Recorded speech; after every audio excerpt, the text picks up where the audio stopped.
Hello everybody, this is Casa Nightmare. In this episode, we're going to share with you 3 short scary bedtime stories. So without further ado, let's get into it. The old man lived all alone in an old crumbling house near the sea. His garden was overgrown and neglected, and his house was surrounded by old gnarled trees. He was a recluse and rarely ventured out of his home. No one knew his name or where he came from. Those who saw him said he had long gray hair, a wrinkled, leathery face, and dark, piercing eyes. Sometimes neighbors would see him hobbling around on a cane. The old man was rumored to be both extremely rich and extremely feeble. There were rumors that he kept a fortune in gold hidden away somewhere in his dusty abode. Children loved to taunt the old man, shouting at him and calling him names whenever they passed his house. Sometimes they would even throw rocks at his house and break the window panes of his dwelling. Occasionally, some of the older kids would sneak up to the house and peer through the dusty windows just to catch a glimpse of him. One night, 3 criminals decided to rob the old man. They parked their car outside his house and sat there in the darkness, waiting until the time was right. Their plan was to threaten the old man and make him tell them where his fortune was hidden. If that didn't work, they would beat it out of him. The moon was shining down on the old house, and the wind was blowing through the branches of the old, gnarled trees. When the lights in the house went off, 2 of the criminals got out of the car and made their way up to the front door. They put on black masks and rang the doorbell. The 3rd criminal sat in the car, waiting nervously for his companions to return. Just after midnight, he heard hideous screams coming from the inside of the old house. He hoped they didn't beat the old man to death. If he died before he could reveal where his treasure was hidden, they would have to search the whole house from top to bottom. Just then, he heard footsteps coming down the path and the sound of someone opening the lock on the gate. In the dim glow of the streetlights, he strained his eyes to see, but when he looked, he didn't see what he was expecting. The next morning, an abandoned car was found parked outside the old man's house. The police checked the license plates and discovered that it had been stolen. A few days later, 3 unidentified bodies washed up on the beach. Every single bone in their bodies had been broken, and their heads were crushed beyond recognition. The 3 bodies had been reduced to little more than 3 rubbery piles of flesh. The discovery of the bodies on the beach caused a lot of excitement in the little seaside town. That summer, it was all anyone could talk about, and nobody could figure out who they were or what had happened to them. Still, whenever people passed by the old man's house, they felt a little involuntary shiver of fear run down their spines. Young boys didn't dare shout at the old man or call him names anymore, and nobody dared to sneak up to his house and peer in his windows for fear of what they might see.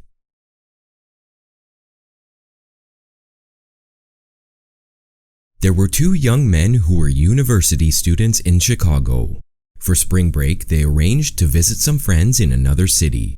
One of the students was staying in a house with some people he knew, but due to some confusion, they didn't have a bed for his friend. After some discussion, the friend decided to stay at a cheap motel. That night, they went out for a few drinks at a local bar and ended the night in a popular nightclub.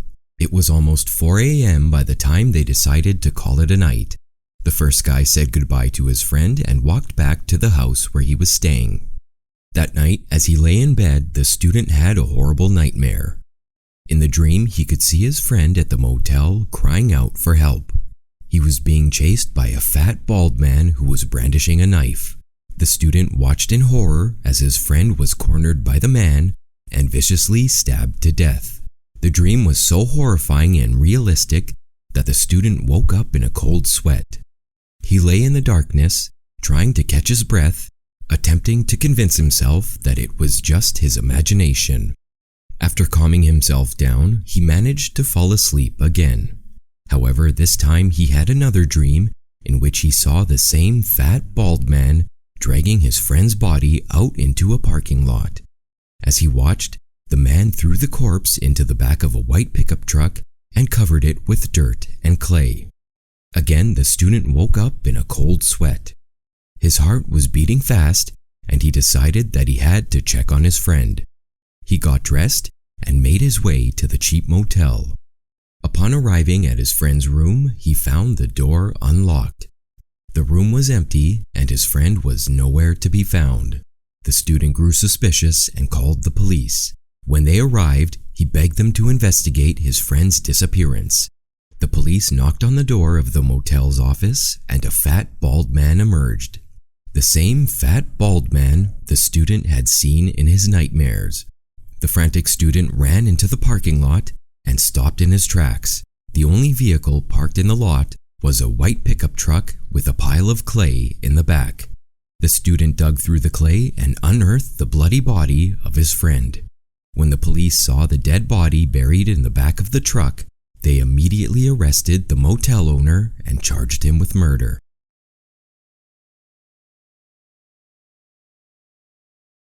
My fear of the dark began when I was 8 years old.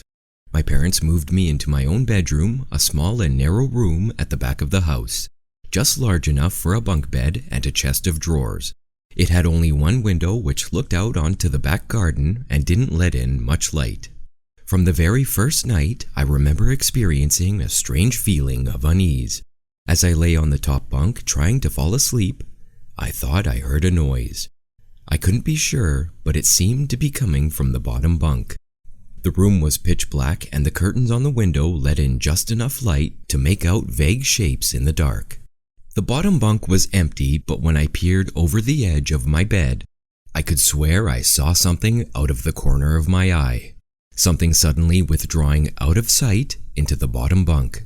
Something that did not wish to be seen. I lay there in disbelief, trying to convince myself that it was just my fevered imagination running wild. I turned to face the wall and closed my eyes, willing myself to quickly fall asleep.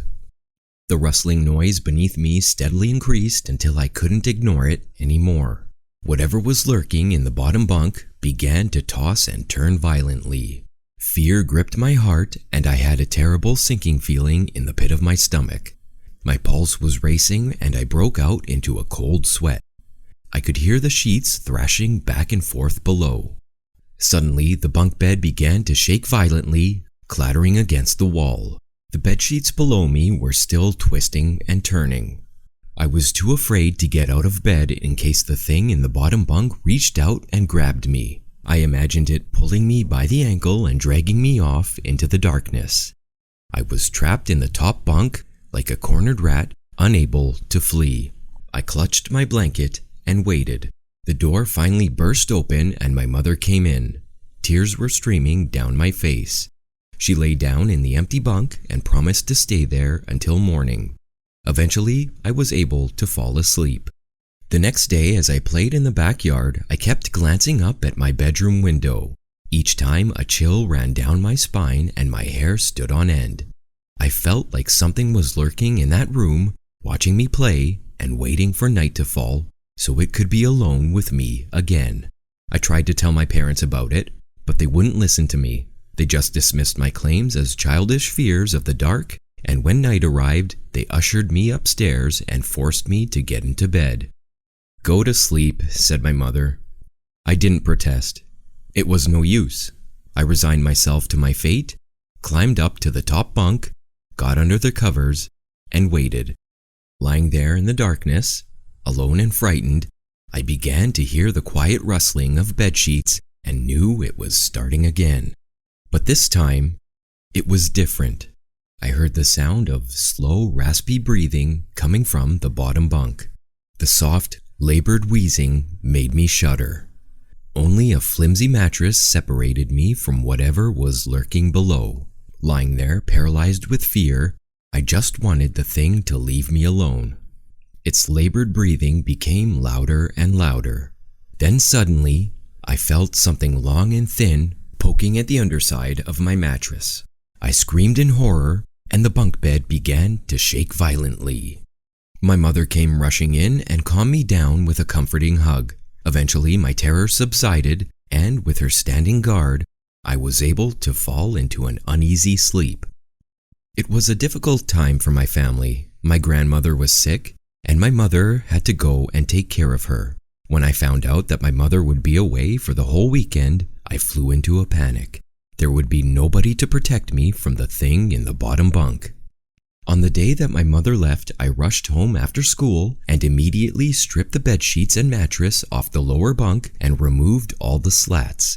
My plan was to prevent that thing from having a place to sleep for the night. I hoped that somehow this would protect me. Unfortunately, that night proved to be the most terrifying experience of all. To this day, I shudder to think about it. I managed to fall asleep, but in the middle of the night, something woke me up. The room was pitch black and there was no noise, no rustling of sheets, no movement at all. Just then, I felt the covers on my bed begin to move. The horrifying truth suddenly dawned on me. The wretched thing that had terrorized me night after night was not in the bottom bunk. It was in my bed. I opened my mouth and tried to scream, but nothing came out. My eyes were wide with terror and I lay motionless, barely able to breathe. I didn't want to let it know I was awake. I could feel it lying beside me, something cold and slimy leaning against my right arm. It was lying under the blanket. I could see its outline, but I didn't dare to look directly at it.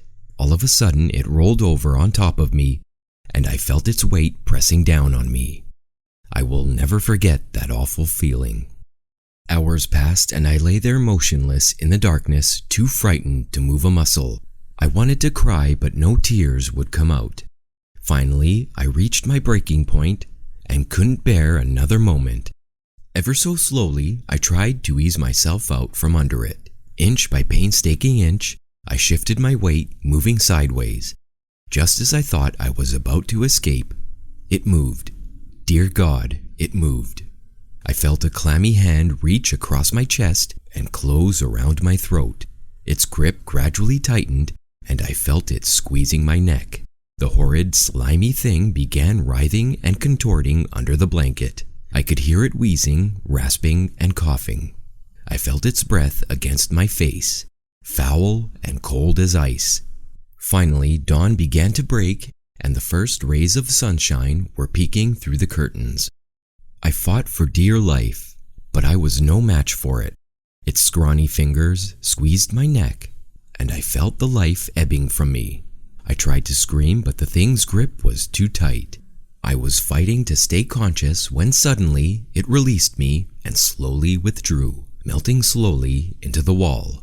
I tumbled off the bed and scrambled out of the bedroom. When I got downstairs, I breathed a sigh of relief. I had survived the most horrible experience of my life. To this day, I still break out in a cold sweat at the sound of bedsheets rustling in the night. I spent the entire day trying to convince my father to spend the night in my room. It took some effort, but he finally agreed. Perhaps he was just trying to humor me while my mother was away. Whatever the reason, it proved to be a smart move, because in one night, it solved the problem for good. The very next morning, he told me to pack a suitcase.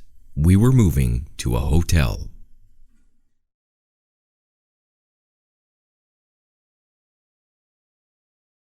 That's all for this episode of Scary Bedtime Stories. I hope you enjoyed, and if so, please like and subscribe, and we'll see you next time.